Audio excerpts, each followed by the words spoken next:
montagne russe d'émotions, bah, finalement, ça reste quelque chose d'interne, donc on peut le contrôler bien que mal, parce que ça dépend que de nous. Mais le plus difficile, c'est le stress, parce que il faut être un oiseau paisible qui chantonne des fois dans une cacophonie qui est autour de nous dans une grande ville. Le temps de encaisser cet échec, c'est-à-dire il faut faire le deuil. Il est important de prendre les jours qu'il faudra, les semaines qu'il faut pour comprendre que tu as échoué. Et ensuite, deuxième étape, c'est te relever et te mettre à analyser. Tu analyses que ce que tu as mal fait pour avoir raté. Parce que si tu te relèves et tu essayes de reconquérir ton objectif de la même façon que tu l'as fait, tu vas te retrouver sûrement avec un échec parce que tu as refait exactement les mêmes choses. Donc il faut que tu commences à faire les choses différemment. Et si tu les fais différemment, tu finiras par éventuellement avoir un autre résultat.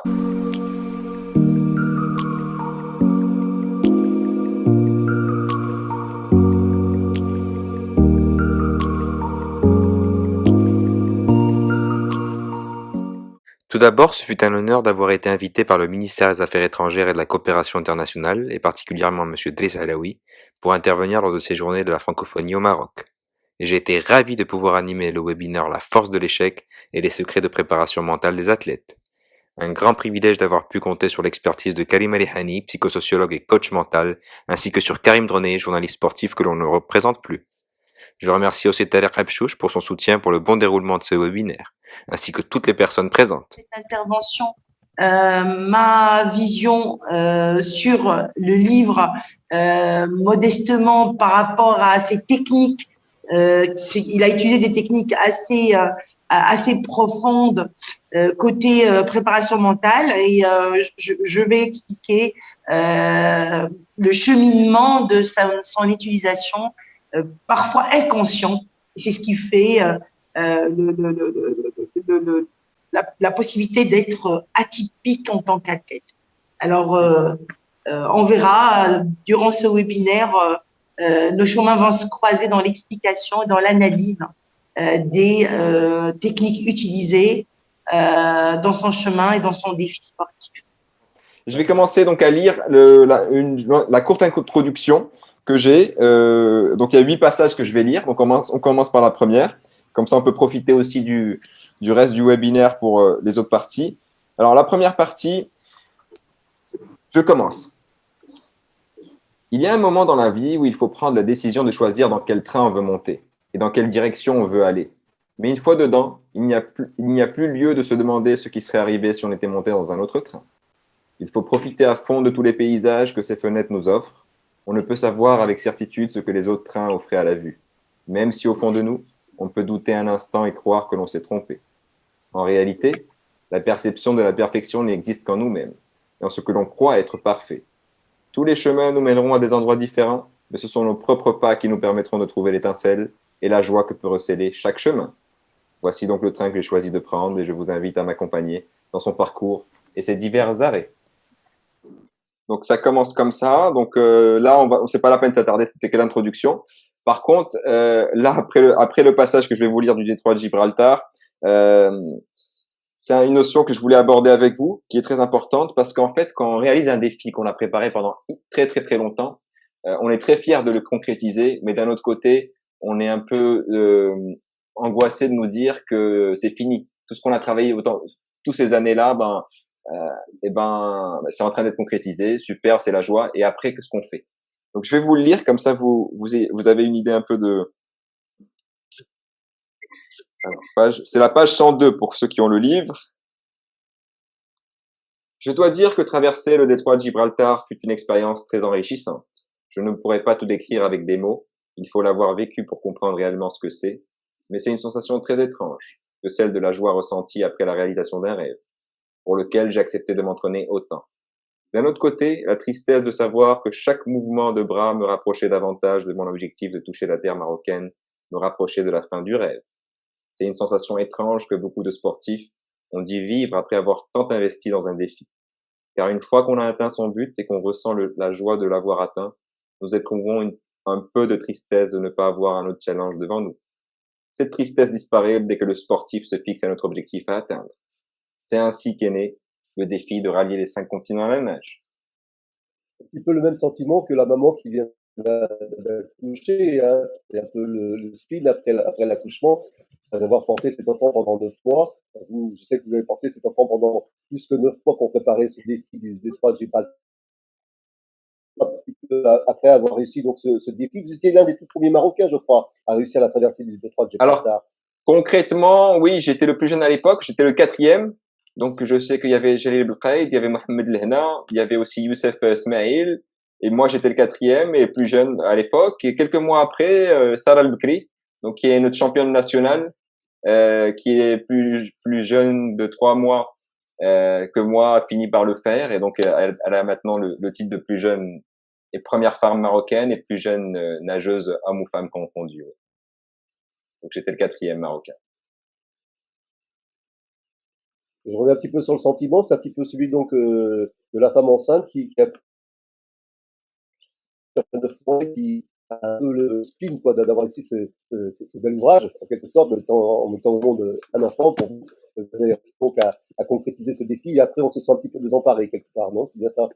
Oui, oui, mais enfin, je vais répondre à ta question, mais avant, je fais une parenthèse. C'est bizarre que tu parles donc de la maman donc qui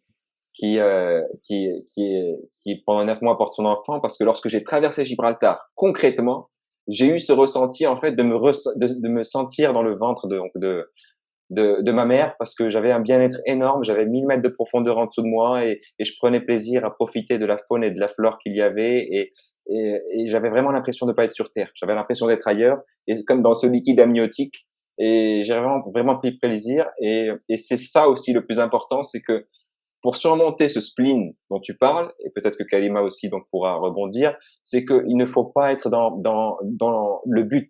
Le but, par définition, c'est plus un but lorsqu'on l'atteint. Alors que lorsqu'on est dans la finalité, c'est-à-dire d'être plus rapide que ce qu'on courait il y a une seconde, ou de profiter de à chaque instant, à chaque mouvement de bras, on est dans le moment présent et donc on arrive à bien peu que mal surmonter cette sensation de spleen et on peut dire que les sportifs, après avoir atteint un grand défi, ils rentrent dans une certaine déprime. Oui, c'est vrai. Effectivement, par rapport à la situation réelle de ton défi, c'est parfois quand on est dans l'action, le cerveau il s'est déjà préparé par l'entraînement, par la fixation de l'objectif qui est incroyable. Une fois on est sur le chemin de la réalisation, l'inconscient fait un rappel à tout ce qu'on a fait et il fait rappel aussi au point de la finalité qui est d'arriver. Alors du coup, soit même si on est dans un spleen qui est un peu, on dirait horizontal, quand même il y a cette motivation inconsciente qui vient apaiser les douleurs, la souffrance, tout ce qui en fait accompagne notre état d'esprit sportif pour qu'on puisse effectivement surmonter l'état d'âme instantané au moment de ta traversée. Et d'ailleurs, moi je trouve que c'est excellent le fait de sentir cette émotion instantanée, de s'en rappeler, parce que c'est vrai, Hassan Baraka, tu as réalisé l'irréalisable pour beaucoup de personnes, c'est-à-dire que tu t'es mis dans une... Mais se mettre dans la peau maintenant de quelqu'un qui traverse tous ces kilomètres en mer, en nage, et se dire qu'à un moment donné, j'ai fléché, quand même, j'ai continué. C'est là où l'inconscient de l'entraînement, de sentir la douleur et d'aller de l'avant a donné ses fruits. C'est pour ça qu'il faut s'entraîner. Moi, je dis qu'en sport, il faut jamais dire que c'est acquis. L'entraînement doit se faire tout le temps. Et à chaque entraînement, il faut le penser comme le premier pas d'entraînement. Rien n'est acquis dans le sport, d'ailleurs dans la vie. Et dans le sport, c'est encore plus... on le touche plus en fait. On est plus dans cet aspect de travailler le cerveau. Je vais m'étaler tout à l'heure encore plus sur comment je peux préparer mon cerveau à accepter le défi, à le vivre et à le dépasser. Là, Kalima, tout à l'heure, on reviendra sur ce que j'ai vécu en Alaska, en Indonésie et en Égypte, Arabie Saoudite.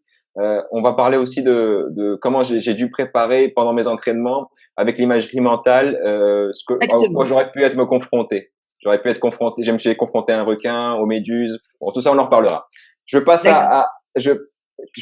Karim au prochain Alors, juste avant, peut-être, j'ai quand même une question là de Hicham là, en instantané, Exactement.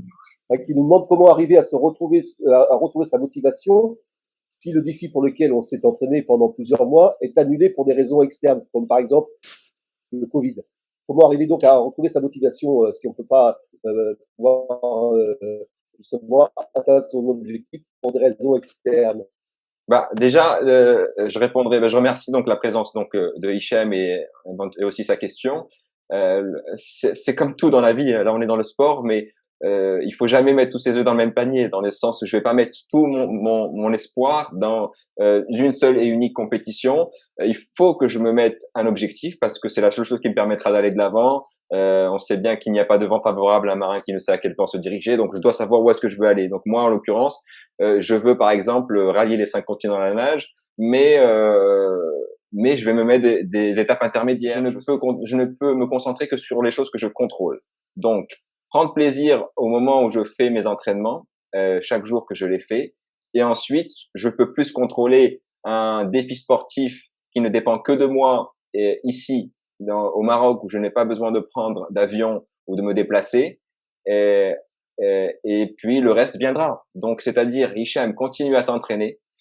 Ton défi pour lequel tu t'entraînes depuis longtemps finira par se faire. Maintenant, fixe-toi un objectif à court terme, à côté de chez toi, pour avoir cette satisfaction de la réussite qui te permettra de garder le cap et la motivation. N'est-ce pas, Karima? La motivation est importante à Oui, maintenir. oui, bien sûr, mais c'est vrai que beaucoup de sportifs, ils se sont trouvés dans une situation pareille par rapport à la situation actuelle de la pandémie. Ils se sont entraînés, ils se sont fixés des objectifs et après, on n'arrivait pas en fait à conclure parce que les compétitions étaient annulées, parce que on n'a pas pu en fait assouvir. Parce que qu'est-ce qu'un athlète? Un athlète, il s'entraîne dans le but d'assouvir un besoin parce que le sportif, il devient accro. Accro à quoi? À l'entraînement, à cette vie, un mode de vie sportif qui est un peu très spécial. Parce que après, si on ne fait pas l'entraînement, c'est un truc qui manque. Ça, c'est très important d'assouvir, en fait, quelque C'est part. vrai. Moi, je dis qu'ils sont accros au sport. J'adore le mot accro utilisé dans ces phrases-là parce que après, il y a une certaine motivation qui vient du fait qu'on va conclure, qu'on va pouvoir entrer en compétition, qu'on va pouvoir être dans cet état compétitif. Et quand on l'a pas, la motivation baisse parce qu'on n'assouvit pas. Ce qu'il faut faire, c'est qu'il faut garder l'objectif. En face. Deuxièmement, ne pas arrêter ses entraînements pour rester dans l'état mental d'assouvir un besoin, qui C'est est ça. le fait d'être accro à l'entraînement, au sport, à l'envie d'arriver. Et bien sûr, avec des pauses de méditation, des pauses de fixation d'objectifs, des pauses d'écoute, de choses qui peuvent nous motiver pour rester dans le chemin de l'entraînement, mais jamais arrêter l'entraînement. Ça tue la motivation directe parce que c'est vrai que quand un athlète n'a pas l'objectif fixé, il se dit bah je fais quoi? Je vais pas terminer ce que j'ai commencé, je m'arrête. Non, un athlète passionné continue à avoir des pauses d'entraînement pour être motivé. Mais là, en l'occurrence, je suppose que Hicham nous parle d'un défi natation. Peut-être qu'avec le confinement, c'est difficile. Et puis, D'accord. s'il ne peut plus nager, il faut qu'il continue à s'entraîner différemment. Et même des fois, on dit très bien que si on ne peut pas aller dehors, allons à l'intérieur. Faire cette introspection et se découvrir soi-même, qui est un outil important de la connaissance de soi, n'est-ce pas, Karim et Bien Karima, sûr. pour Oui, mais le confinement nous a démontré que c'est possible de s'entraîner à l'intérieur. Et on s'est bien entraîné à l'intérieur dans le sens où, devant une situation qui nous dépasse, on est obligé de trouver la solution. Et la solution y était, on a beaucoup d'athlètes qui sont entraînés chez eux, ça a donné des résultats pour garder au moins la forme. Parce que c'est vrai que dans la compétition, on a besoin de garder cet agnac, cette forme, cette possibilité d'aller de l'avant. Ne baissez pas les bras, il y a toujours une solution à toute problématique. Oui, Tant qu'on ça me fait vit, penser oui, ça me fait penser à un autre athlète, Tarek Emli, que vous connaissez tous, qui, pendant cette période de confinement, pendant le mois de mars, au mois de juin, s'entraîner sur la terrasse avec son fils. Il a quand même fait 15 pas, ça fait de faire le tour de la force, le temps que ça passe, mais quand même, aussi en France, il fait un marathon sur son balcon. Hein, donc, Oui, oui, oui. retour en permanence. Et c'est ça la motivation aussi. Oui, effectivement, Oui. Thierry. Bah, merci, Hicham, pour ta question. Tu es invité, bien entendu, à continuer à nous poser des questions. Voilà, on peut interagir. On avait prévu les questions à la fin, mais au contraire, continuons à interagir si vous le souhaitez. Je vais passer au passage 3 que je vais lire sur les repères qui sont mis en place par les sportifs. C'est la page 115. Et là, je parle qu'il est important de se fixer des règles, car dans n'importe quel endroit où nous nous trouvons et où nous avons nos références et habitudes, nous avons intérêt à extrapoler afin de ne pas être déstabilisés, au cas où les circonstances et les lieux changent. Voyez les joueurs de tennis et en particulier Rafael Nadal, qui à chaque pose de jeu manifeste une série de gestes automatisés qui paraissent vus de l'extérieur comme des tocs. On le voit poser la bouteille d'eau à un endroit précis avec l'étiquette allant vers une direction donnée, et la banane qu'il mange doit être épluchée d'une certaine manière et sa peau déposée à un endroit déterminé. Un automatisme qui lui permet de retrouver ses repères sur n'importe quel cours de tennis, qu'il soit à Wimbledon, Roland-Garros ou à l'Open d'Australie, il est chez lui. Et donc, moi, c'est quelque chose que je trouve très importante en tant que sportif, c'est que je dois m'entraîner de la même façon, comme si j'étais en compétition. Comme ça, en fait, je ne suis pas déstabilisé avec l'entourage auquel je vais être. En fait, les automatismes que tout athlète met en place, nous, on les appelle des ancrages. Des ancrages dans le sens où dans la systématisation de la préparation mentale, tu t'es mis en positionnement de pouvoir en fait, même s'il y a des alternatives externes, tu restes dans ta bulle. En fait, ce qui se passe, c'est que même si tu es dans un positionnement qui est hors objectif, tu peux quand même toujours te rattraper à l'objectif. J'ai lu dans ton livre un passage où tu dis que malgré la souffrance que je ressens à l'intérieur et malgré l'environnement qui change, je n'ai jamais quitté l'objectif. Ma tête n'a jamais cessé de penser à l'objectif. Tu as dit aussi que quand tu étais invité dans des repas de famille, tu as toujours fait attention à ce que tu vas manger comme calories parce que tu as peur pour ton entraînement. Donc, ces automatismes, ils restent. C'est-à-dire, tu te fais plaisir, mais en même temps, ça te rappelle toujours à l'objectif initial. Si, par exemple, tu t'es retrouvé dans un environnement social où tu dois prendre des photos, parler aux gens, mais ça ne bougeait pas d'un centimètre de ton objectif. C'est-à-dire que ces automatismes que tu t'es toi créés quand tu mangeais en famille avant la compétition, quand on te demandait peut-être de sortir quelque part et tu refusais pour rester chez toi, c'était du beau temps, du bien-être, mais en même temps, ton objectif est lié à toute activité. C'est ce qui a créé que une fois que tu t'es retrouvé avec des personnes, tu pouvais très très bien prendre des photos, prendre du plaisir, même discuter avec des gens que tu connais pas, mais l'objectif n'a jamais bougé de ta tête parce que tu as créé des ancrages, automatismes très puissants et ta relation avec ton objectif n'a jamais cessé. C'est ce qui a fait ta force d'ailleurs, Hassan Baraka. La force était celle-là. Comment je peux vivre en préparant mon objectif, sachant très bien que dans la préparation mentale, il s'agit pas de juste voir l'objectif, mais de visualiser le chemin qui m'emmène vers l'objectif. Et ça a été toujours actualisé dans ta vie de tous les jours pour ne jamais perdre le fil avec ce que tu veux réaliser. Je pense que ce sont des habitudes qui se sont travaillées avec un ancrage puissant, qui te font le rappel de ne pas en fait de rester dans ta bulle malgré le fait que tu es peut-être en communauté. Tu et c'est ça en fait.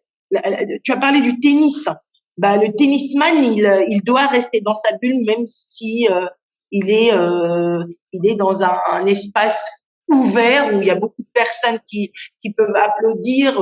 Même s'il entend un son, il doit se concentrer sur son objectif. Ceci, c'est un entraînement post, c'est-à-dire en amont. On ne peut pas avoir cette capacité mentale si on ne s'entraîne pas sur des ancrages. des ancrages puissants. Alors, j'ai un autre exemple un petit peu dans le même style de cet ancrage puissant qu'on a retrouvé chez un autre grand champion, c'est Frankie Zapata, qui est un champion du monde, 5 fois ou un champion du monde de jet ski, que j'avais rencontré à Euro Disney pour une manche du championnat d'Europe. Et il discutait avec nous, détendu, à quelques minutes du départ de la course. Et ce qui était assez étonnant, c'est que lorsqu'il s'est mis en position sur la ligne de départ, et dès qu'il a mis son casque, son visage s'est métamorphosé. C'est plus du tout le Francky qui discutait avec nous, qui rigolait et tout ça. C'était un autre personnage. C'était quelqu'un qui était complètement dans sa bulle. Rien que le fait d'avoir abaissé sa visière, c'était quelqu'un d'autre. C'était un petit peu cette possibilité d'ancrage, de se retrouver dans ses repères et de retrouver sa bulle pour pouvoir atteindre son objectif. Oui, carrément. Oui. Moi, ce que je veux dire, L'ancrage est lié à des mots, à des odeurs, à une image. C'est-à-dire que ça se vient pas du jour au lendemain. Quand il a mis son casque, il s'est fait rappel d'un ancrage profond et s'est métamorphosé. Je suis juste pour rebondir. Moi, c'est l'ancrage. Donc, c'est quelque chose que j'utilise. On en parlera en deuxième partie. Notamment quand j'ai nagé là, donc à Guillemets dans de l'eau à 4 degrés, j'ai passé 1 heure avant à visualiser le feu. Donc, comment donc j'entendais les bruits du feu, je regardais l'image, et je ressentais cette chaleur pour pouvoir un peu me la remémorer lorsque j'étais dans de l'eau froide qui était à moins de 4 degrés. Elle était à 3,9. Donc ça, je l'ai fait consciemment. Mais ce que tu me dis, Kalima, c'était par la répétition inconsciente que j'ai réussi à créer cet ancrage de ne jamais me séparer de mon objectif. Ça, dans ma jeunesse, je l'ai pas fait consciemment. Là, je commence à appliquer l'ancrage parce que je me suis formé donc en coaching et autres, mais avant non. Voilà. D'accord. Alors, je continue. Ça, on en reparlera en deuxième partie pour qu'on s'étale pas trop sur celle. Alors, 4e passage, c'est un passage sur ma traversée en Alaska. Donc, en Alaska, je suis allé pour allier l'Asie à l'Amérique en nageant entre la Russie et les États-Unis. Donc, je vais commencer. Avant ma nage, donc, j'ai dû aller, on va dire, aux eaux territoriales russes et revenir en nageant vers les États-Unis. Je commence à lire. Les pêcheurs locaux nous avaient avertis que lorsque par mégarde ils dépassaient la frontière au cours de leur activité de pêche, ils se faisaient tirer dessus. Il s'agit en fait d'une zone de tension, depuis que cet endroit était le véritable rideau de glace pendant la guerre froide. C'était le seul endroit dans le monde où les propres territoires de la puissance américaine et celle du bloc soviétique étaient les plus proches, séparés uniquement par les insignifiants 4 kilomètres de distance qui séparent les deux îles. J'intitule ce récit la traversée de l'extrême, car en plus d'être une traversée qui se déroulait à l'autre bout de la planète, le froid qui était supposé m'attendre faisait d'elle une traversée particulière.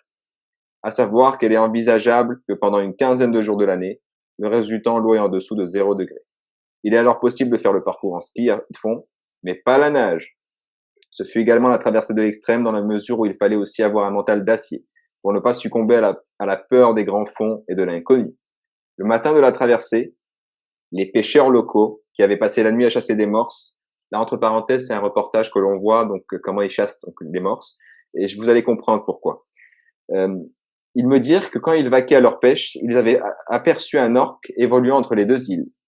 Cela m'a un peu angoissé, vu la présence en abondance de sang provenant des morses. Attendez, je vais mettre la séquence comme ça, on peut mieux la voir. Voilà. Là, je suis sur le rivage, en vidéo, et ça va imager ce que je vais dire.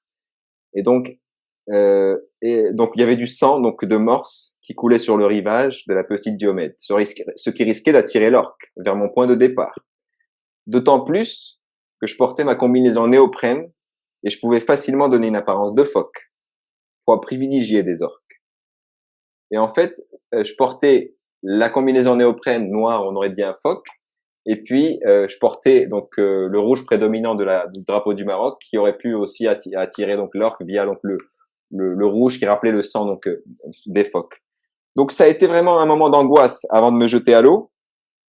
Et ce que je veux en fait expliquer, et là je vais continuer ce passage, c'est ça m'a pas empêché de ressentir une grande angoisse dès mon premier plongeon à la limite des eaux territoriales russes, aussi bien à cause du froid que de la possible présence de cette fameuse orque qui rôdait dans le coin. Il m'arrivait d'imaginer près de moi, à chaque mouvement brusque de l'hélice. En suivant les conseils de mon amie Célina Moreno, j'avais accroché au mur face à mon lit des photos d'eau glacée, d'orques et de morses. Donc même si c'était la première fois que je nageais dans ces eaux, je me disais que ce parcours, avec tous les dangers qu'il comportait, je l'avais déjà réalisé à plusieurs reprises dans mes différentes visualisations au cours de mes entraînements. Et j'étais prêt, il faut le dire, à affronter mon destin. Et pour voir surmonter ces difficultés, j'ai mis en place le fait il faisait froid, il y avait éventuellement une orque, les Russes pouvaient me tirer dessus. Je me suis accroché à un petit détail, tout petit, qui dans ma tête j'ai rendu grand et magique. Et je me suis dit, accroche-toi à quelque chose qui fait que tu fais des choses d'extraordinaire. Le moral a été déterminant dans la réussite de cette épreuve, d'autant plus que je me suis concentré sur le fait que je réalisais une traversée historique, que très peu de gens ont eu l'occasion de faire. Je m'étais jeté un 7 août dans les eaux territoriales russes, et après quelques mouvements de bras, j'avais passé le méridien 180 degrés, la ligne de changement de date, et j'arrivais sur la petite Diomède un 6 août. Je remontais le temps à la nage. C'était quelque chose de magique. Là, vous voyez dans la vidéo que lorsqu'on est mardi, donc sur la petite Diomède, eh ben, il est mercredi sur la grande Diomède. C'est-à-dire que les Américains, lorsqu'ils regardent la Russie, ils voient le futur, et quand les Russes sont en train de regarder la petite Diomède, ils regardent le passé. Et je me suis accroché à ça, et c'est ce qui m'a permis de déconnecter. Et j'ai oublié l'orque, j'ai oublié que l'eau était elle était à 6 degrés.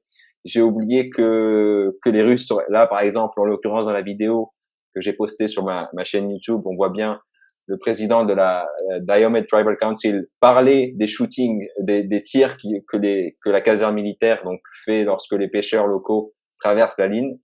Donc je me suis accroché juste à ça, que je remontais le temps à la nage, et c'est ce qui m'a permis de faire un mouvement de bras après l'autre. Oui. Exceptionnel mécanisme effectué sur place. Moi, je dirais aussi que dans ton ancrage mental, il y a eu à cet instant le fait que tu as déjà réalisé des choses qui pour toi étaient impossibles, et tu t'es dit pourquoi pas.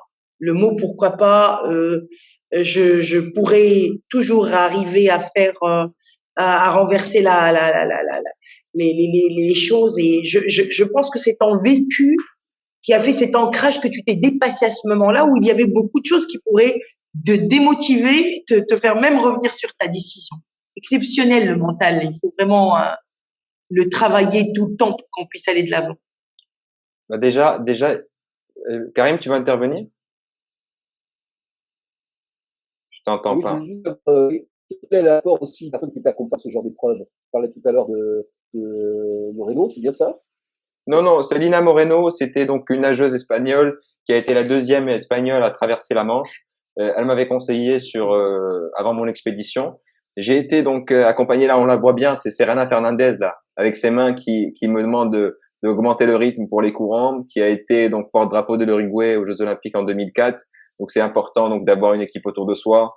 Donc j'avais aussi donc Cédric Bellard qu'on voit aussi qui est le médecin d'expédition. L'eau était froide, il prend ma température. Là, j'étais à 33 degrés. Voilà, on voit même l'image. Voilà, j'étais à 33 degrés. Et puis toute l'équipe donc d'organisation logistique et pas mal de personnes qui m'ont accompagné, que je remercie tout le monde. Et c'est essentiel, oui, c'est essentiel, et encore plus si j'ai fait ça, Karima, pour répondre à ce que tu dis, c'était un long voyage. J'ai pris quand même 3 avions, un hélicoptère pour atterrir sur cette île. J'avais des sponsors, j'avais le soutien des gens, et je ne pouvais pas me permettre donc d'abandonner. Donc ça aussi, c'est un truc que j'ai toujours en tête. C'est si j'abandonne, je pourrais pas avoir ma conscience tranquille et pouvoir me regarder dans un miroir. La parole donnée est très importante pour moi.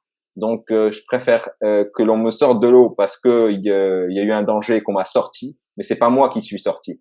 Et c'est exactement ce que j'ai mis en place pour les autres traversées, que ce soit pour les piqûres de méduses en Papouasie ou pour la rencontre avec le requin en Égypte. Oui. Alors, Vous vouliez rajouter autre chose avant que je passe au passage suivant? Je reviens un petit peu Non, sur le sentiment c'est lorsque tu as accosté sur ces rochers.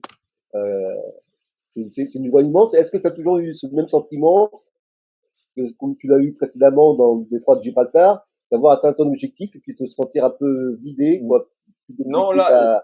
non, là, en l'occurrence, la, la vérité, je le dis même là dans la vidéo, si donc vous avez l'occasion d'aller la voir, aller sur ma chaîne YouTube. Je dis aussi que j'ai senti que la traversée était très courte, puisque c'était un long voyage. Bon, après, c'est vrai que j'ai fait des traversées beaucoup plus longues par la suite, mais c'était que la troisième étape de l'expédition Moroccan Orlando. Il manquait la quatrième et la cinquième, donc c'était pas fini en fait. Mon objectif, c'était le Moroccan Swim Around the World, lorsque j'ai réussi à devenir le plus jeune nageur mondial à rallier les continents de la nage, mais c'était encore inachevé. Donc j'ai pas eu ce sentiment, et puis j'étais juste heureux d'avoir été donc au bout donc de toutes ces difficultés, de cette angoisse donc de nager avec l'éventuel orque qui était dans les parages. Bah, j'ai une question, Hassan. Moi, je veux bien que tu nous exprimes le sentiment juste avant que tu planches, juste avant, parce qu'il y avait une marée de sang quand même. Hein. C'était pas, c'était quoi le sentiment? C'était je planche dans le néant ou c'était je vais y arriver? C'est quoi le mot Alors, alors, exact? alors écoutez, là il y a je crois qu'il y a une photo. Attendez, il y a une photo qui montre comment. On va voir. Par rapport aux autres traversées, oui, j'avais de l'angoisse avant de monter dans le bateau, mais une fois que j'étais dans le bateau, je sais pas comment l'expliquer, mais je me suis pas posé de questions. Là, voilà, ça c'est cette photo que je voulais mettre. Là, c'est quand je vois la scène, et ça c'est ma coach qui me regarde, et on voit bien qu'il y a une légère angoisse. Je sais pas si vous voyez la photo là. Oui, oui, oui, elle est très expressive. Et là, là, je suis arrivé avec mes affaires pour monter sur le bateau de pêcheurs qui allait nous emmener, donc sur le grand bateau qui allait nous emmener à la frontière, aux autorités russes, et je vois le panorama, je vois le sang de morse, je vois les pêcheurs qui me disent il y a une orque qui tourne dans les parages, et je regarde ça, j'analyse la situation, ou j'ai l'impression d'analyser la situation, mais la vérité, mon cerveau, à aucun moment il a dit tu vas pas aller dans l'eau. C'est comme si je collectais les informations sans faire le process et de me dire il y a danger pour toi. Je sais pas si je m'explique.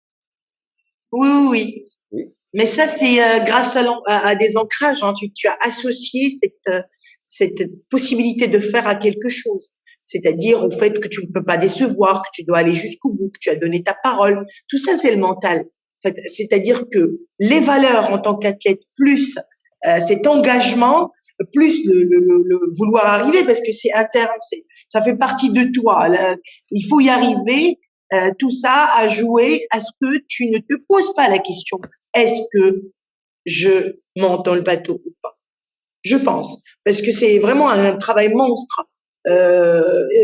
Ajoutant à cela une confiance en soi, une bonne estime de soi, sont des ingrédients de la force mentale. Alors ça, je ne saurais l'expliquer parce qu'à l'époque, je mettais pas en place tout ça. Moi, ce qui m'a manqué, ça c'est quelque chose que je dis en tant que sportif.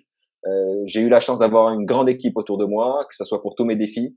Mais la personne qui m'aurait manqué, ça aurait été sans aucun doute un sophrologue, parce que maintenant, c'est des choses que je mets en place via, bon, on en parlera tout à l'heure, les exercices de respiration et tous les exercices que je mets en place. Mais on aime bien des fois déléguer, c'est-à-dire moi, je suis moi-même diplômé en tant que coach de natation, mais je vais pas m'auto-coacher. Je peux coacher d'autres personnes, mais j'aime bien, même si j'avais des compétences, j'ai des compétences de secouriste, mais je vais pas m'auto-soigner. J'ai besoin d'être athlète. Et quand je suis pas athlète, oui, je peux je peux porter les autres casquettes que j'ai. Mais c'est important de ne se concentrer que en tant que nageur, quand on est nageur, voilà. Ouais. Et Hicham qui demande, Nejdoub qui demande finalement si à travers ces points d'ancrage, c'est une sorte d'alter ego extrêmement performant qui surgit lorsque tu as des performances sportives à réaliser. J'ai entendu que la fin, en fait. Alors, je vais Oui, reprendre. le sang, il part en fait. Oui. Voilà, je vais prendre une connexion, il y a des baisses de régime. Hicham nous dit, est-ce que Hassan a développé à travers ses ancrages une sorte d'alter ego extrêmement performant qui surgit Ok, j'ai pas entendu tout le, mais j'ai compris, j'ai compris alter ego qui surgit dans des moments difficiles, non? Voilà, ça, pendant la performance. Ouais. Euh, sûrement dans le sens où quand il faut aller au combat, ben, comme tu expliquais tout à l'heure, ben il y a ce Hassan qui surgit et qui dans les moments difficiles va avec cette. Moi j'ai cette phrase en fait. Je pense que c'était Winston Churchill qui disait ça. C'était si tu traverses l'enfer, ne t'arrête pas, parce que si tu t'arrêtes en fait en plein enfer, c'est là où tu vas succomber. Tu te reposeras après. Et donc moi dans les moments difficiles, c'est ce que je me dis, c'est il y a cette force qui sommeille en nous, qui se réveille. Peut-être que moi je l'actionne, mais je pense qu'elle sommeille en chacun de nous et que tout le monde ne se connaît pas les forces qu'il a jusqu'à qu'il se retrouve devant une difficulté et que cette force surgit d'elle-même pour surmonter cette difficulté. N'est-ce pas, Karima? Tout le monde a cela en fait. On voit bien des gens qui arrivent à courir euh, pour sauver leur vie ou pour sauver leurs enfants, alors que par exemple une maison est en train de s'effondrer à cause d'un feu. Et il ne pensait même pas courir à cette vitesse. Il pensait même pas avoir ces réflexes. Bien sûr. De toute façon, le potentiel de pouvoir faire face à n'importe quelle situation, pour moi, il est là en nous. Maintenant, il faut le développer. Un potentiel pour faire face à, c'est-à-dire qu'il y a trois choses. Il y a l'instinct de survie, hein, qui vient, par exemple, moi j'ai peur du feu, mais je me retrouve au milieu du feu et mon mental me dit, il faut que tu arrives, il faut que tu survis. Alors là, encore, le potentiel, il sort instantané. Il y a un potentiel qui se travaille de manière équilibrée, dans la répétition, on l'acquiert et ça devient un acquis. Alors, c'est vrai que, bon, quand on parle d'alter ego, personne de confiance qu'on peut charger de tout faire à sa place, mais ça peut être moi, cette personne. Si j'arrive à travailler ce potentiel, ça peut être moi. C'est-à-dire, j'ai besoin d'une équipe quand je suis arrivé à un certain moment de concentration extrême sur l'action. Alors, j'ai besoin que d'autres rentrent dans la sphère de la préparation pour qu'ils s'occupent de moi autrement. Mais on a tous au fond de nous une possibilité de se dépasser, une possibilité de survie incroyable qu'on peut utiliser pour qu'elle soit un potentiel acquis. Ce qui fait fléchir, c'est le manque de motivation. Ce sont les croyances limitantes. C'est un entourage qui peut te dire non, tu n'es pas capable, tu ne peux pas. C'est pour ça un athlète a besoin d'être entouré d'un sophrologue, d'un préparateur mental, d'un préparateur physique. Pourquoi? Parce que ces gens-là, ils sont centrés sur la mission. Et s'ils sont centrés sur la mission, ils vont te donner la motivation que tu cherches et parfois tu trouves incapable de te la donner toi-même parce que tu es centré sur la nage, par exemple. Alors, l'autre va te faire centrer sur ta souffrance, comment accepter cette souffrance. Un préparateur mental, il va travailler sur la capacité mentale pour que tu dépasses tes peurs, dépasses tes angoisses, tu dépasses tes doutes. Et du coup, il est vrai que être entouré serait meilleur pour que ce potentiel arrive à s'épanouir et à trouver le chemin. Et voilà quoi. C'est-à-dire, c'est pour répondre à ta question. Dans chacun de nous, il y a un potentiel. Il faut le travailler. Il faut le manier. Il faut savoir comment faire sortir le talent. Mais maintenant, si on n'est pas athlète professionnel et on est juste sportif, la possibilité de faire d'un sportif simple, c'est-à-dire qu'il n'a pas beaucoup d'atouts, à un athlète est possible parce qu'il a le potentiel. Il faut travailler là-dessus. Voilà, il faut travailler là-dessus. Il y a plusieurs sportifs maintenant qui sont passionnés, qui savent pas qu'ils sont athlètes dans l'âme. Il faut aller creuser et dire est-ce que il y a possibilité que je le sois si je suis passionné. Pour moi, la règle est simple. Si je suis passionné, c'est que je peux avoir la fibre d'athlète quelque part et je vais y arriver. C'est ça. Oui. Merci. Merci à toi. Pour pas trop empiéter sur la deuxième partie, donc là, il me restait quelques passages à lire. Je vais me focaliser que sur les passages, donc la traversée de la Papouasie-Nouvelle-Guinée, celui de l'Égypte, Arabie Saoudite. Donc, la Papouasie-Nouvelle-Guinée, ça nous rappelle des petites bestioles, là, les uruk.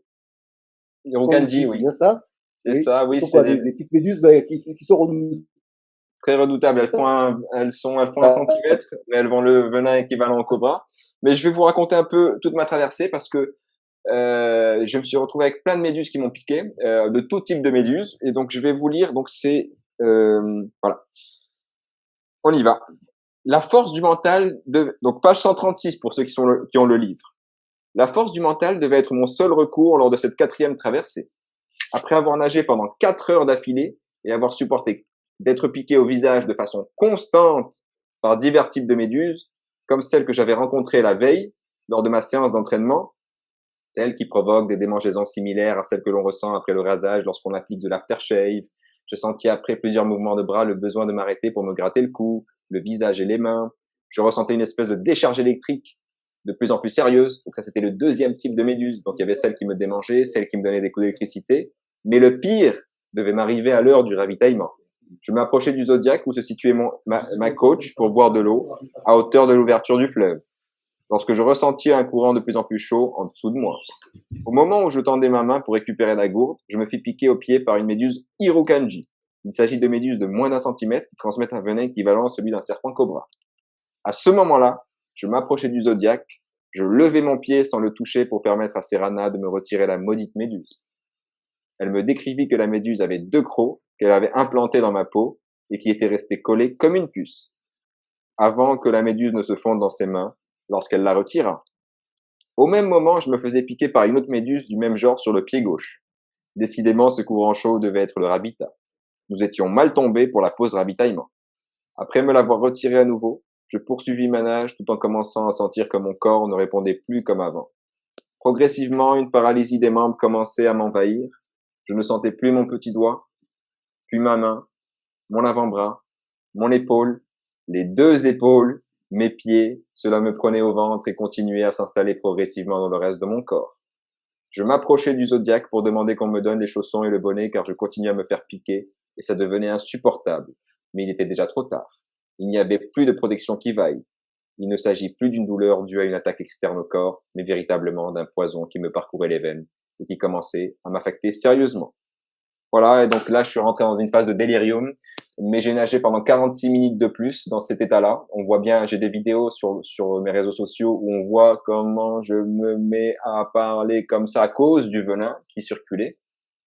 Mais j'ai nagé 46 minutes de plus parce que je connaissais la marge. Vous savez, quand le corps tire la sonnette d'alarme, il va pas s'écrouler tout de suite. En fait, il te dit attention, il se passe quelque chose. Et il y a une marge de manœuvre que tu peux titiller si tu connais ton corps.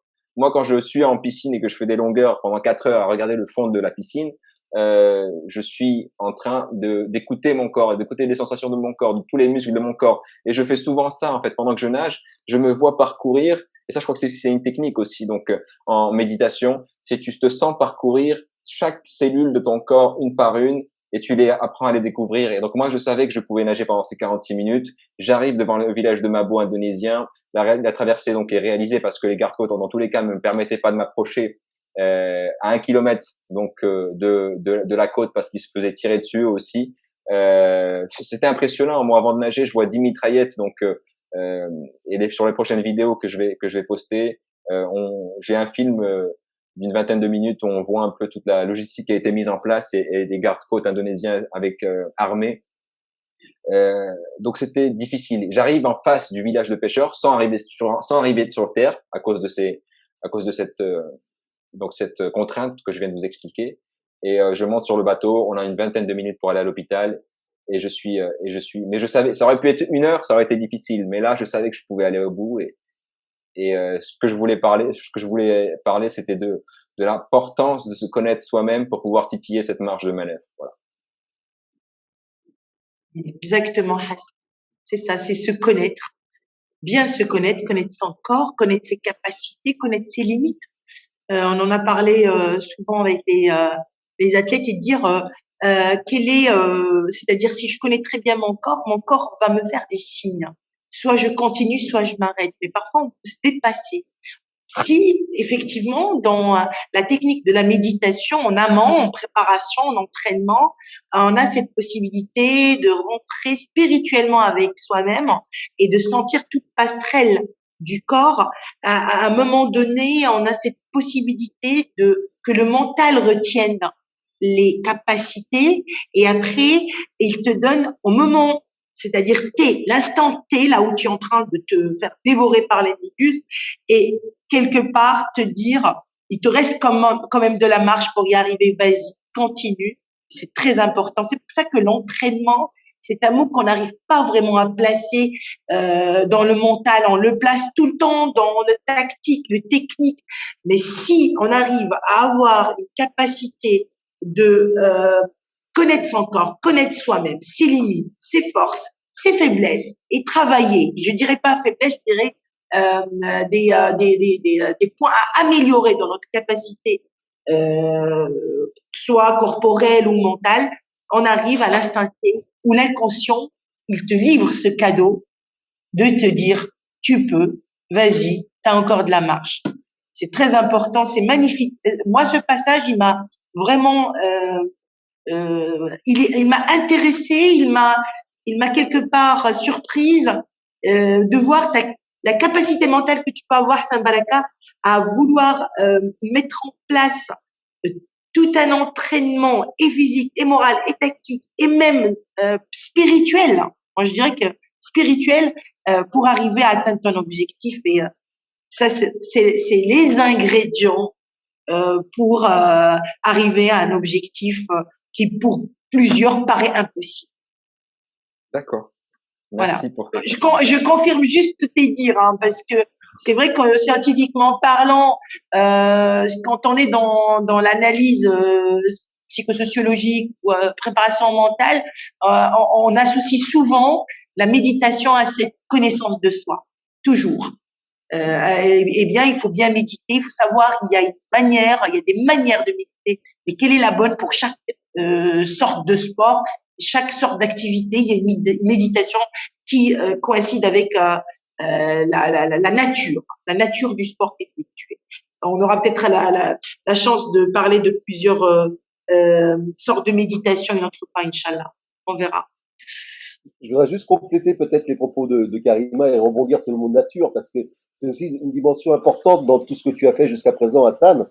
C'est cette approche aussi de l'environnement. Je dirais qu'il y a presque une osmose entre Hassan Baraka et l'environnement dans lequel il est, même si parfois, comme on l'a vu ici en Papouasie-Nouvelle-Guinée, il est parfois hostile, ou même en Alaska, il y avait cette menace de l'orque.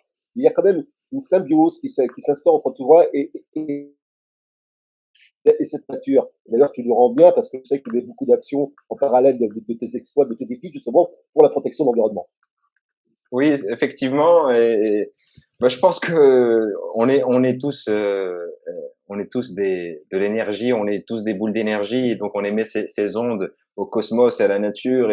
Et oui, l'expédition Moroccan Swimmer Around the World, d'abord, on a eu l'honneur, que ce soit donc sous la présidence d'honneur de Son Altesse Royale, la princesse Al Hasna, et donc de la Fondation Mohammed VI pour la protection de l'environnement. On a réalisé des activités écologiques en Alaska, en Indonésie, en Turquie. On en a planté, enfin, on a planté des arbres avec des enfants. On a nettoyé les plages avec les enfants. Et c'est vrai peut-être que lorsqu'on émet ces ondes positives pour la nature, elle nous préserve aussi. Et moi, en fait, la vérité, je me sentais connecté. C'est pour ça que j'expliquais tout à l'heure que je me sentais comme dans le ventre de ma mère quand je traversais le détroit de Gibraltar. Lorsque l'on a le détroit de Bering, il est moins profond que Gibraltar, mais on se dit waouh, je dois avoir une faune extraordinaire en dessous de moi. Surtout que là-bas, en Alaska, on parlait d'orques, mais elle est connue pour les morses, on les a vus, il y a les phoques, par la suite, on est revenu en bateau. J'ai fait un aller, on est parti en hélicoptère, mais pour revenir, les 30 minutes d'hélicoptère se sont transformées en 8h30 de bateau. Et sur les 8h30 de bateau, il y a un moment où j'ai pas vu une, pas deux, pas trois, mais j'ai vu une dizaine de baleines ensemble. Et ça, c'est un truc de magique. J'en ai vu 10 d'un coup. Je voyais les petits phoques sortir leur tête, un par un, il y en avait une trentaine, mais c'était une faune extraordinaire et j'ai pris plaisir. Et tout est une histoire d'onde. Exactement, Karim. Dernière lecture de passage que je vais faire. On va switcher les deux qui restent pour pouvoir passer sur la deuxième partie et respecter le timing. Alors celle-là, aujourd'hui pour moi, c'est la traversée qui restera gravée à jamais dans ma mémoire. Ça a été la traversée la plus longue, la dernière de l'expédition. Arriver donc en Arabie Saoudite, ce n'était pas juste finir la traversée Égypte-Arabie Saoudite, c'était finir l'expédition Moroccan Summer on the Road. Et donc malgré qu'il y a eu un petit épisode, une rencontre que j'appelle en fait l'ombre de la réussite, j'ai dû aller de l'avant. Donc je vous lis le passage, page 146 pour ceux qui ont le livre. Au même moment, Mohsin El-Mteri, donc qui était le coordinateur local de la traversée, et que je remercie s'il nous écoute, a réussi à convaincre les gardes-côtes saoudiens de l'importance de la présence de Serrana, qui est ma coach, à mes côtés. J'ai senti un corps passer en dessous de moi. J'ai marqué un arrêt puis essayé de vérifier ce qui se passait autour de moi. Je relevai la tête et je la replongeai, scrutant mes environs pour finir par sentir une présence imposante sur mon côté gauche. Une ombre suffisamment effrayante. Je n'ai pas insisté pour chercher davantage. Je le pressentais. Je le savais. Tout ce que je faisais, c'était de respirer de mon côté droit, tous les deux mouvements de bras, regarder ma coach et ignorer ce que j'avais à ma gauche. Manifestement, une activité frénétique s'opérait sur le Zodiac. Je vis un des bateaux des gardes-côtes saoudiens s'approcher du Zodiac et un homme grenouille accrochait un Shark Shield à sa cheville et le submerger dans l'eau. Lorsque j'observais cette scène, j'ai tout de suite compris que ce que j'avais à ma gauche était bel et bien un requin. Le Shark Shield étant un engin émetteur d'ondes pour décourager et éloigner les requins. À ce moment-là, je ne pourrais me l'expliquer, mais je n'ai pas été pris de panique. À aucun moment, je n'ai eu peur. J'étais comme emporté par mon rêve, celui de rallier les 5 continents à la nage et me dire, tout simplement, c'est fait. Autrement, rien n'aurait eu de sens. Il fallait finir ce qui avait été commencé et honorer l'engagement pris avec moi-même, avec mon équipe et tous ceux qui m'avaient soutenu et cru en moi. C'était le moment de sortir le joker de ma manche. Il s'agissait du MP3 où j'avais enregistré les messages de ma famille, de mes proches et de mes amis que Serrana, d'un geste de ma part, était prêt à me tendre. Mais avec ses prédateurs à mes côtés, et dans la situation quelque peu tendue, où toute l'équipe se trouvait, j'ai opté pour l'activation de ma mémoire et commencé à me réciter à moi-même, un par un, chacun des messages enregistrés. Parce que lors des 48 heures précédant cette traversée, j'avais passé mes journées à écouter en boucle les messages. Je les connaissais par cœur. Voilà, donc l'idée, c'était que j'avais l'impression de me promener avec mes proches, comme si j'étais dans un parc en plein air, tout en recevant de leur part de précieux conseils. Il y a 2 notions que je veux aborder avec vous ici. La première, c'est que en étant physiquement en train de traverser la mer Rouge, le golfe de Aqaba, j'étais ailleurs. En écoutant, parce que j'avais pris le temps de les écouter en boucle, donc je les avais pris par cœur, j'étais avec ma mère, j'étais avec mon père, j'étais avec mon frère. Donc, physiquement, j'étais là, mais mon mental était avec mes proches. Et deuxième chose, c'est que je parle d'engagement pris avec les sponsors, pris avec mes partenaires, pris avec mon équipe, mais principalement pris avec moi-même. Et ce que je veux dire, c'est qu'on peut pas faire les choses si d'abord on les fait pas pour soi. Donc moi, beaucoup, quand je dis ça, certaines personnes interprètent les choses mal et disent, il y a de l'égoïsme là-dedans. Parce qu'en fait, c'est que si on fait pas les choses pour soi, on peut pas les faire ensuite pour les autres. Donc mon principal levier, c'est de faire les choses pour moi. Et une fois que je les ai fait pour moi, j'en profite pour pouvoir, parce que je suis bien avec moi-même, donner à mon entourage et aux autres. Je vais rebondir sur l'égoïsme, Hassan. Dans un équilibre réel de personnalité, il faut avoir un égoïsme mesuré. Quand je dis mesuré, ça veut dire que je n'oublie pas ma personne au milieu des autres. Et cet égoïsme qui est pour moi primordial dans toute quête doit être mise en place, vue, revue, parce que c'est un moteur de réussite. Mais je dis égoïsme mesuré. On parle de sport là, c'est pas la vie de tous les jours. Parce qu'après, même en psychologie, on nous dit soyez un peu égoïste pour pouvoir voir les choses plus claires. Si on pense, c'est vrai qu'il faut aller 2 mois vers l'autre pour que je puisse être efficace. C'est juste pour rebondir sur. Mais sinon, les techniques utilisées sont magnifiques. L'activation de la mémoire, le détachement du corps, du mental, dans une situation pour moi critique, sentir une masse à côté, la négliger, l'ignorer, ce n'est pas chose facile. Moi je trouve que la technique utilisée, c'est juste ce qu'il faut, se détacher du corps, aller vers le mental, garder cette motivation intrinsèque, juste magnifique. Juste Je une petite salue. précision, juste une petite précision, peut-être Hassan, sur cette technique. Donc, tu avais enregistré des messages au préalable sur ton MP3, des messages, des Oui, et madame, tu les ça ai dépend. rediffusés, c'est bien ça? Oui, c'est ça. C'est-à-dire qu'on m'avait envoyé des messages WhatsApp. On m'avait envoyé des audios et je les avais intégrés dans un MP3 que j'écoutais en boucle pendant 48 heures.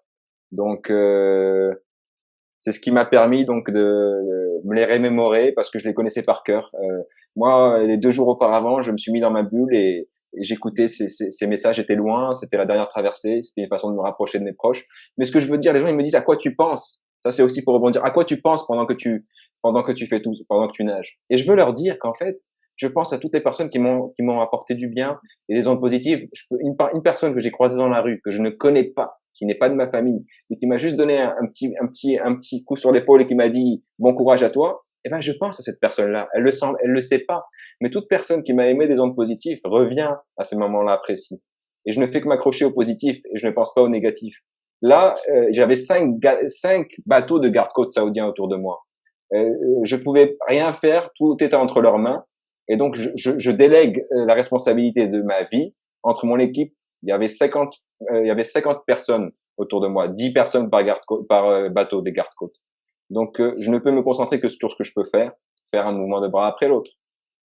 Juste pour les personnes qui voudraient utiliser cette technique, les messages qui restent dans le cerveau, les messages d'encouragement, de motivation, d'affection, il faut que ça vienne des personnes qui comptent beaucoup pour nous. Parce que c'est là où ils ressortent, parce que c'est lié à l'émotion et à l'affectif. C'est-à-dire, c'est vrai que dans l'inconscient, la petite accolade d'un inconnu très importante, parce que on l'a enregistré dans l'inconscient, mais les messages qui ont une relation avec un vécu, avec une histoire, c'est ça qui reste. Et la répétition à 48 heures, parce qu'à 48 heures, je peux très très bien oublier. Mais là, Hassan, ces messages, ils sont liés à des personnes très importantes pour toi. Ils sont liés à l'affectif, à l'émotion, à l'importance de ces personnes dans ta vie. C'est pour ça que les faire ressortir à un moment critique comme celui-là, ça t'a aidé à se remémorer. La mémoire, elle s'est activée instantanément. Mais c'est vrai que s'ils sont pas liés à une relation affective claire, ils seraient pas surgis tout de suite.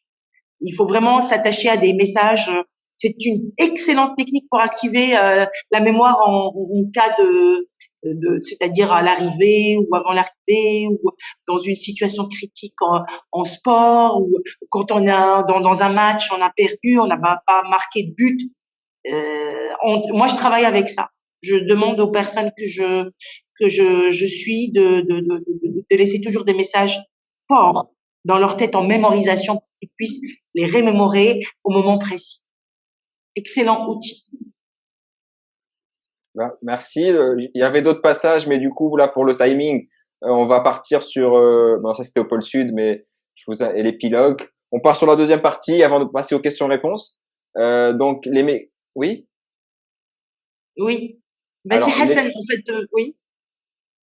Alors, les mécanismes que je pense, que j'ai utilisés, ce sont ceux-là. On a parlé de l'ancrage. Maintenant, je le fais souvent où je prends cette chaleur d'un feu de camp ou donc d'une cheminée et je l'imagine vraiment rentrer dans avec bien mes 5 sens pour pouvoir reprojeter ça alors que je suis dans de l'eau glacée. Et je l'ai fait. Et la visualisation ou l'imagerie donc mentale où les mois auparavant, les années auparavant, bien avant d'aller faire mes défis, je les vis chaque jour comme si j'y étais. Donc quand j'arrive le jour J, j'ai tellement vécu de choses que mon corps connaît les choses. J'apprends pas les choses en fait par cœur, mais je les apprends par corps. Ça devient des automatismes. C'est comme passer ta vitesse en voiture. Et puis là, je fais beaucoup de travail donc de respiration qui me permet de me connecter à moi-même et d'être là où je suis en fait, et de ne pas être dans la crainte du futur, mais être dans le présent et profiter du présent. D'accord. Alors Hassan, avant que tu passes à la deuxième partie, je vais quand même intervenir et expliquer qu'est-ce que l'ancrage pour les personnes qui nous suivent. En fait, l'ancrage, c'est un processus qui relève de la programmation neurolinguistique, c'est-à-dire je programme mon cerveau à une idée qui est liée à un geste, une action. Il s'agit d'une association entre une réponse interne, c'est-à-dire la pensée, et un déclencheur externe, c'est-à-dire un geste, une odeur, un mot. Ça peut même être une visualisation minime avant que j'explique le reste. C'est-à-dire que, mais il ne peut fonctionner que si on est dans la répétition de l'action. Que toute cette pensée, elle revient à chaque fois d'une pensée interne liée à un geste, à une action, à une odeur, à une personne. C'est-à-dire qu'il faut vraiment que je mette le lien pour que je puisse toujours me rappeler et l'inconscient me ressort ça. La visualisation, ou l'imagerie mentale, en fait, ce sont deux techniques qui vont vers le même but.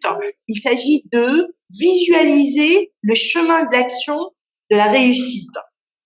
C'est-à-dire, je peux me mettre dans une position de méditation extrême où je peux visualiser le chemin, par exemple, pour Hassan, de la traversée. Qu'est-ce que je peux, par exemple, rencontrer comme difficulté? Quels sont les imprévus que je peux avoir? Comment je peux faire dans cette situation? Je vais mettre cette technique dans cette situation.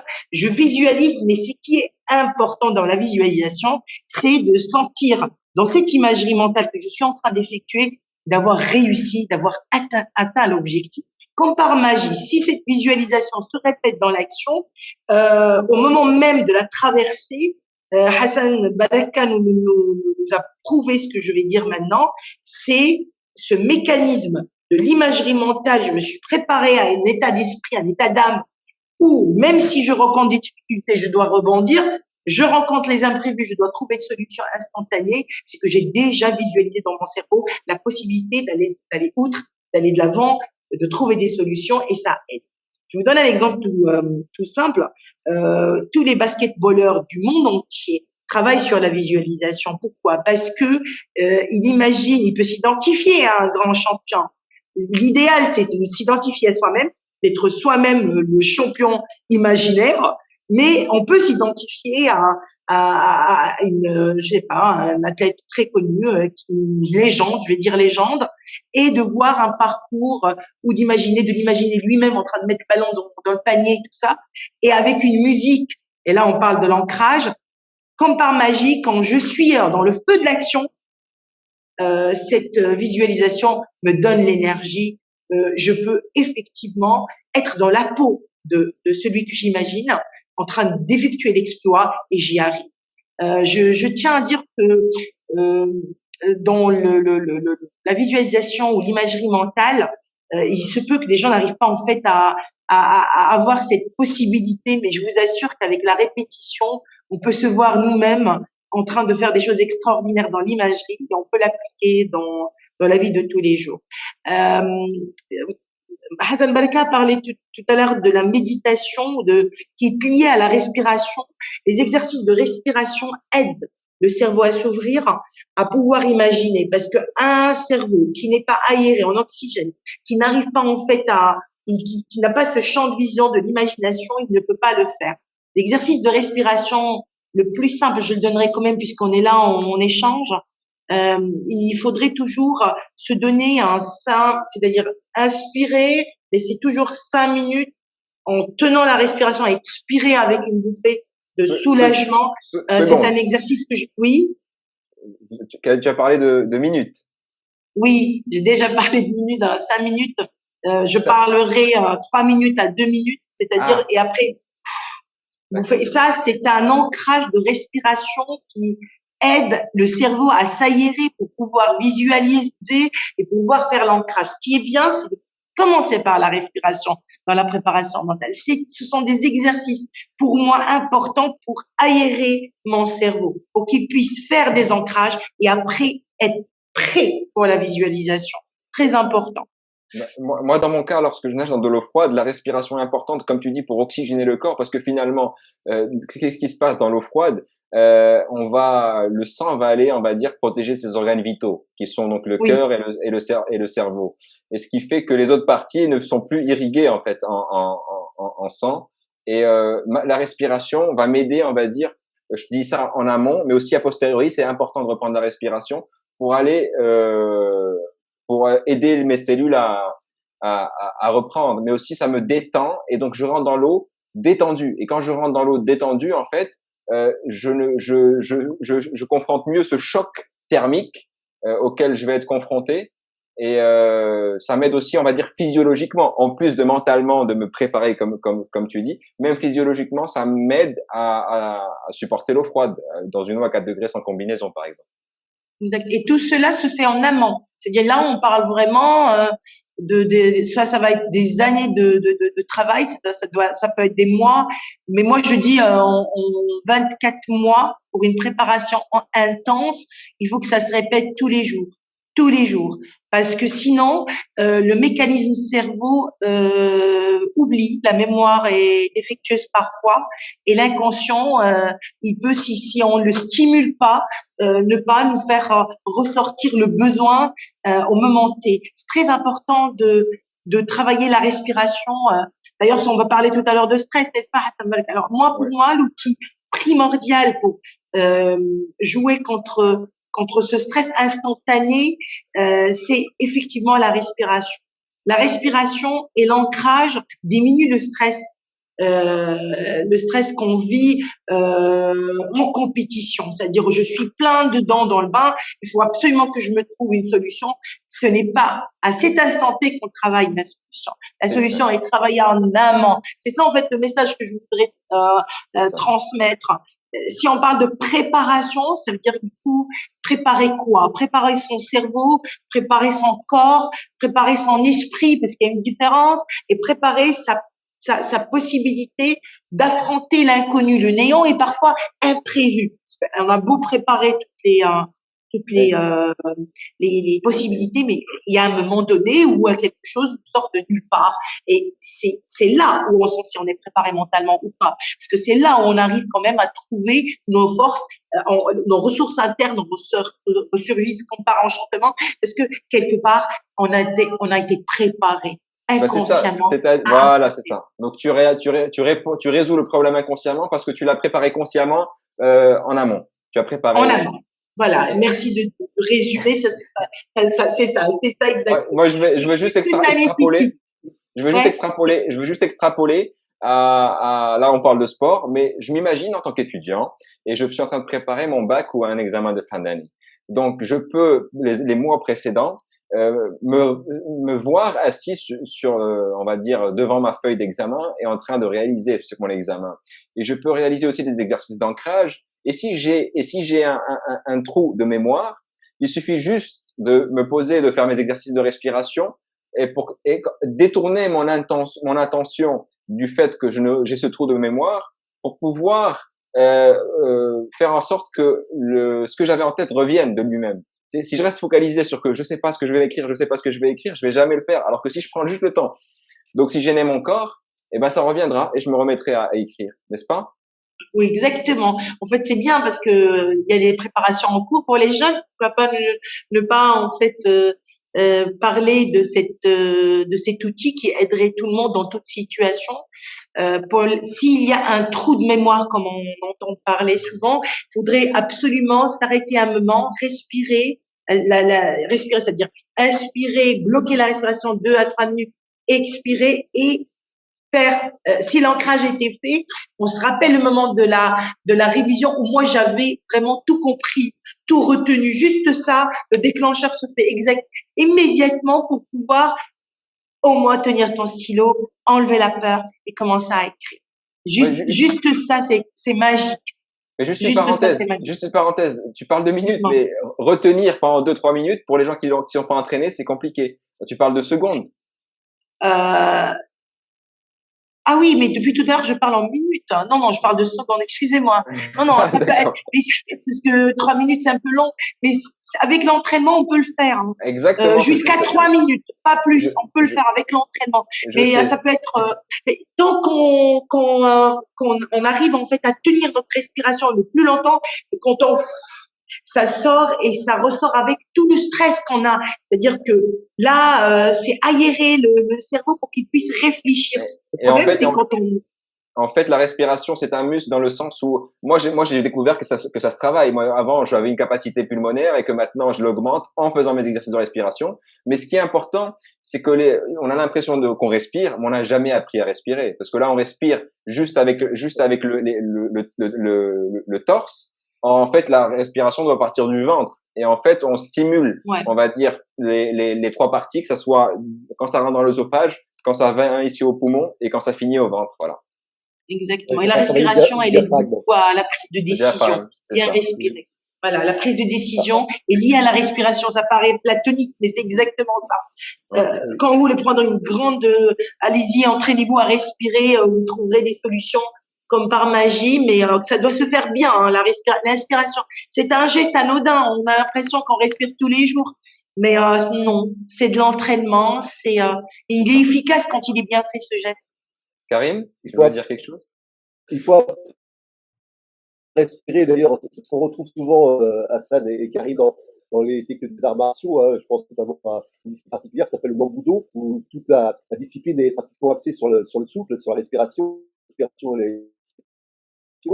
Et c'est toujours ce moment entre les deux qui est important à cerner aussi. Lorsque vous avez besoin, par exemple en sophrologie, de vous isoler, on vous donne le conseil, par exemple, d'imaginer un paysage assez calme. Vous réglez votre respiration sur ce paysage assez calme avec peut-être un lac, des montagnes, un peu de fraîcheur. Et il faut saisir l'instant entre l'inspiration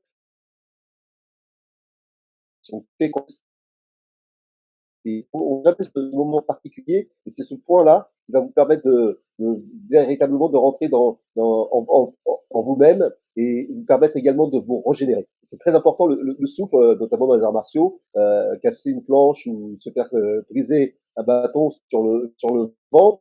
Ça, je l'ai pratiqué et je n'ai pu le pratiquer pas avec la force des muscles, mais avec la force de la respiration. C'est essentiel. Totalement, Karim, totalement. C'est ça. Écoutez, là, on arrivait en fait, on avait prévu 1h30 de webinaire. Donc, si vous permettez, on prend 10 minutes de plus juste pour finaliser les 2 slides qui nous restent. Et puis après, les questions-réponses, bien sûr, donc des participants. Donc, en plus donc des techniques que j'ai mis en place, il y a vraiment plein de paramètres qu'il faut considérer. Donc, je les cite et puis après, je laisse Karim ou Karima rebondir, qui est la gestion du stress. Très importante pour pouvoir se concentrer sur notre objectif. La gestion des émotions, on passe vraiment par une montagne russe d'émotions lorsqu'on prépare un défi ou lorsqu'on est dans un défi. La motivation est essentielle, il faut jamais la perdre. La récupération, que ça soit physique, il faut faire ses siestes, il faut se reposer, il faut bien manger, mais aussi donc mental pour ne pas tomber en burn-out. J'ai vécu ça moi lorsque je préparais un Ironman en 2012 qui était mon objectif final donc pour le mois de juillet et que je voulais faire un meilleur timing que l'année précédente, mais que sur un half Ironman 3 mois auparavant j'ai fait ma meilleure performance alors que c'était pas l'objectif final. Donc les 2 autres mois qui restaient entre le half Ironman et l'Ironman, j'étais en burn-out. Et puis la concentration qui est essentielle. Et puis pour finir, comme ça on gagne de temps et puis on analyse tous les éléments d'un coup. La connaissance de soi, on en parlait tout à l'heure, et la confiance de soi, qui sont, à mon sens, les clés importantes donc de la réussite. Je pense qu'on a tout évoqué. Juste rebondir sur la gestion du stress dans le domaine sportif, le sommeil très important. Oui. C'est un élément clé de lutter contre le stress parce que un sommeil bien profond, c'est un sommeil qui pourrait être réparateur. D'ailleurs, tout sommeil est réparateur. Dans ce cas-là, c'est vraiment très important. Le souci qui se pose chez les athlètes, c'est quand ils réalisent une performance la veille, qu'ils sont encore sur cette excitation de réussite et qu'ils n'arrivent pas quand même à se reposer pour donc 3-4 jours dans ton cas, peut-être qu'il n'y avait pas de repos, fallait enchaîner.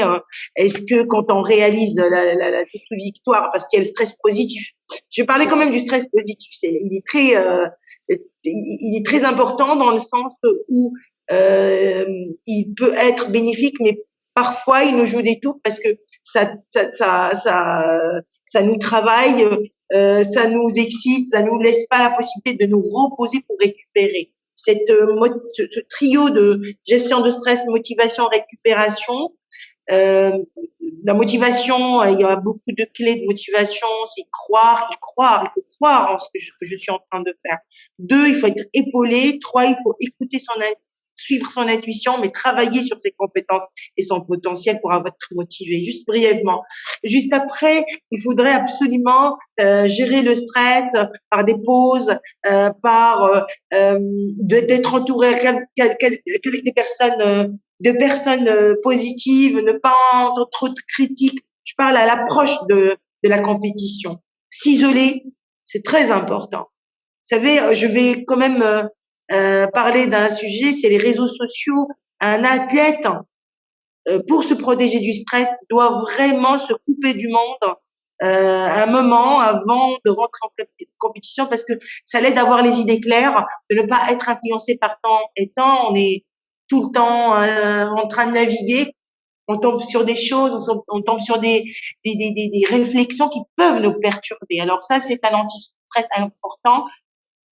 S'isoler, être dans sa bulle, s'éloigner des réseaux sociaux, se trouver des pauses de temps en temps entre entraînements, s'entourer de personnes qui nous épaulent. Et une fois la compétition faite, la récupération, c'est le sommeil. Et jusque le sommeil, il y a un séminaire à faire là-dessus. Comment bien dormir. Et deuxième séminaire à faire, c'est comment un sportif qui, pour faire ses performances, doit avoir un soutien, éventuellement financier ou autre, et qu'il a des partenaires, et qui doit être présent sur les réseaux sociaux. Ça, le deuxième séminaire, c'est comment il peut déconnecter tout en respectant son engagement. Donc ça, c'est exactement. Ben, il faut le faire parce que de toutes les manières, c'est ce qui fait je ne sais pas, la réussite. Qu'est-ce qui fait la réussite? C'est vraiment d'être dans sa bulle avant compétition à un bout de moment. Alors, il faut vraiment essayer de travailler là-dessus pour gérer le stress. Parce que le stress, il vient toujours des idées des autres. Alors, faut s'écouter parce on s'est préparé. L'entraînement s'est fait, l'ancrage s'est fait, les visualisations, tout. Qu'est-ce qui reste? Rester avec soi-même pour pouvoir se dépasser.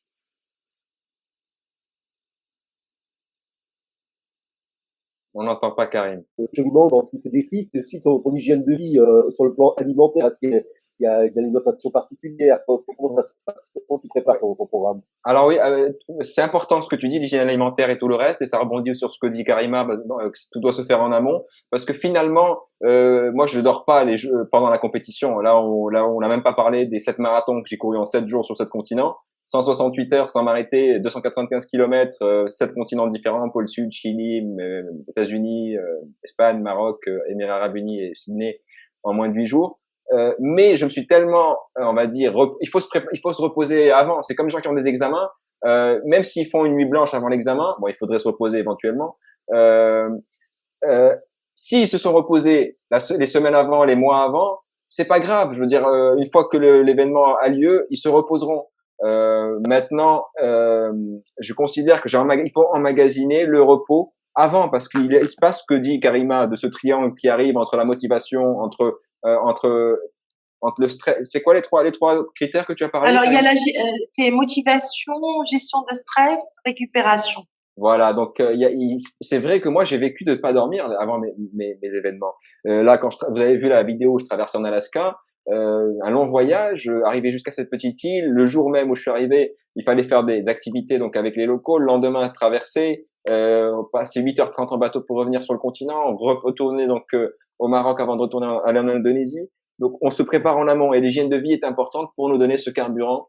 Donc moi en l'occurrence, j'ai pas un régime strict, mais j'ai des choses que je respecte. Ça veut dire que je prends pas ci, je prends pas ça, et ça me permet juste donc d'avoir cet équilibre qui est essentiel et qui me permet donc après c'est le plus difficile dans tous ces paramètres et c'est vraiment la gestion du stress. parce que la motivation, je l'ai, je travaille sur ma récupération, je sais me concentrer.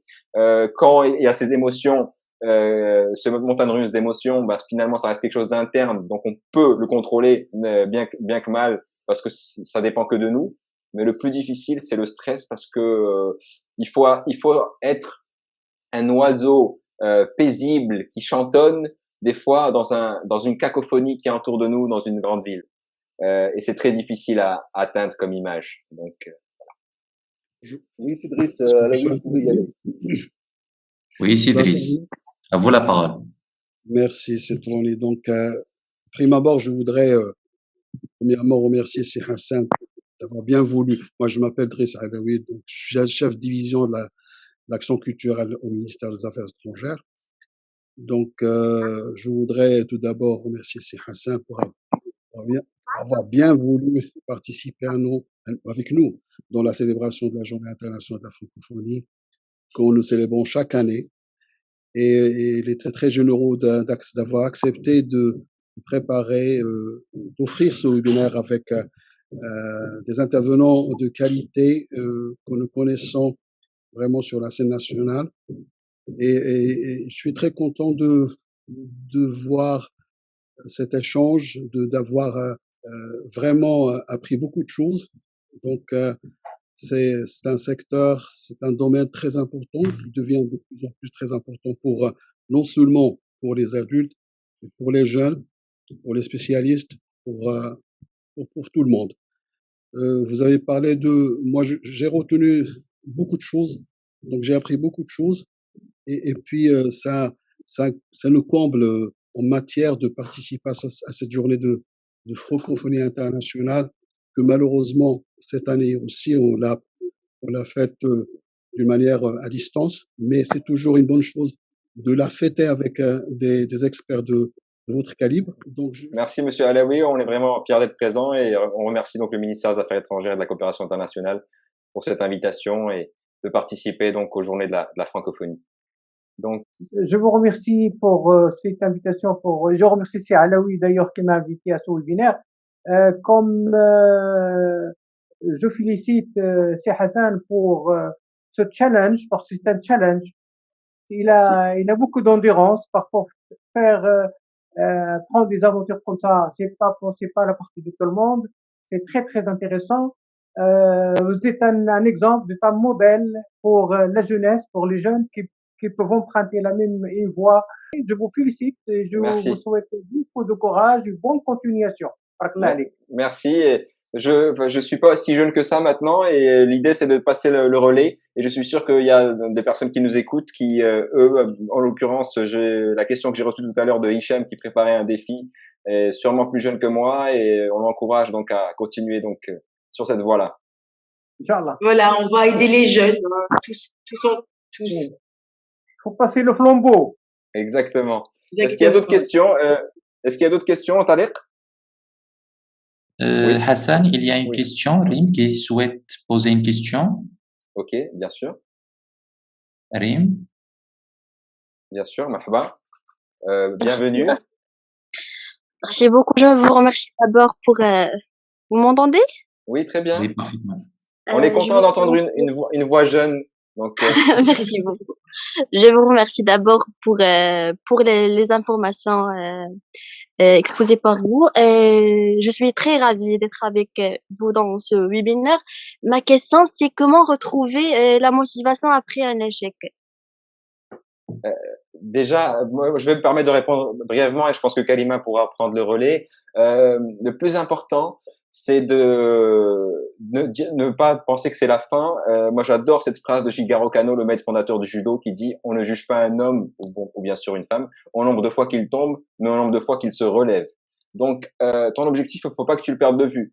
Tu es tombé, tu prends le temps d'analyser, tu prends le temps déjà le temps de encaisser cet échec. C'est-à-dire, il faut faire le deuil. Il est important de prendre les jours qu'il faudra, les semaines qu'il faut, pour comprendre que tu as échoué. Et ensuite, deuxième étape, c'est te relever et te mettre à analyser. Tu analyses ce que tu as mal fait pour avoir raté.